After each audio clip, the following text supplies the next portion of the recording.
L-Aġenzija Internazzjonali ta' Kreditu Moody's qalet li l-ekonomija b'saħħitha ta' Malta ixprunata minn 4 fatturi: xejra ta' tkabbir b'saħħtu, pis ta' dejn moderat, qafas istituzzjonali sod u li l-pajjiż mhux daqshekk espost tar-riski.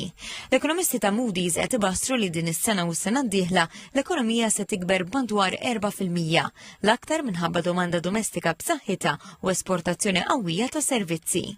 Irrimarkaw li s-sena l-oħra it-tkabbir ekonomiku żieda fil-ġbir ta' taxxi komplew niżlu d-deficit għal 3.5% tal-prodott domestiku gross, meta ma qabel ma' 4.4% fl-2023. L-ekonomisti qed ibassru li din is-sena id-deficit se jkompli nieżel għal 3.3% u sena d-dieħla se jkun 2.8%. L-istess id-dejn pubbliku li Moody sistma li se jkun madwar 47% tal-ġid nazzjonali. Fir-rapport tagħhom l-ekonomisti ta' Moody's qalu li l-isfidi finanzjarji jinkludu fost oħrajn id-deficit li madankollu jirrikonoxxew li qiegħed dejjem jonqos.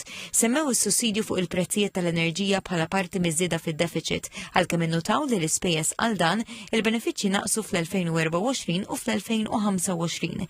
Skont Moody's il-pajjiż jeħtieġ jindirizza wkoll nuqqasijiet fis-salta ta' dritt, jikkontrolla aħjar il-korruzzjoni u jsaħħaħ is-supervizjoni għal riski li jimbtu mill-ħasil tal-flus.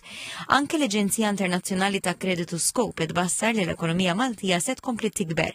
Fl-analiżi tagħha Scope attribwixxiet is-suċċess ekonomiku ta' Malta għal diversi raġunijiet, fosthom rekord ta' prudenza fiskali, tnaqqis fid-deficit, dejn pubbliku moderat u settur bankarju robust.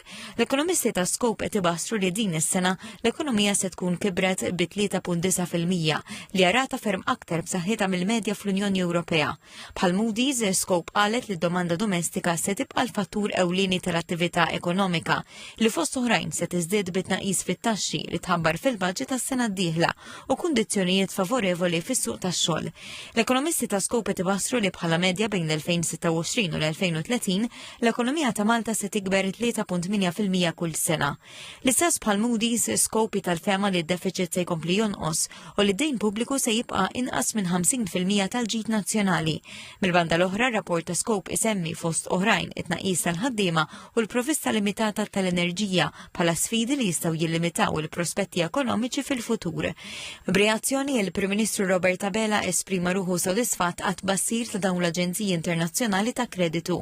Fuq hekk il-Prim Ministru qal li apart il-fatt li Malta għandha tkabbir ekonomiku iktar b'saħħtu minn pajjiżi oħrajn Ewropej, it-tnaqqis fit-taxxi se jkompli jżid it-tkabbir ekonomiku.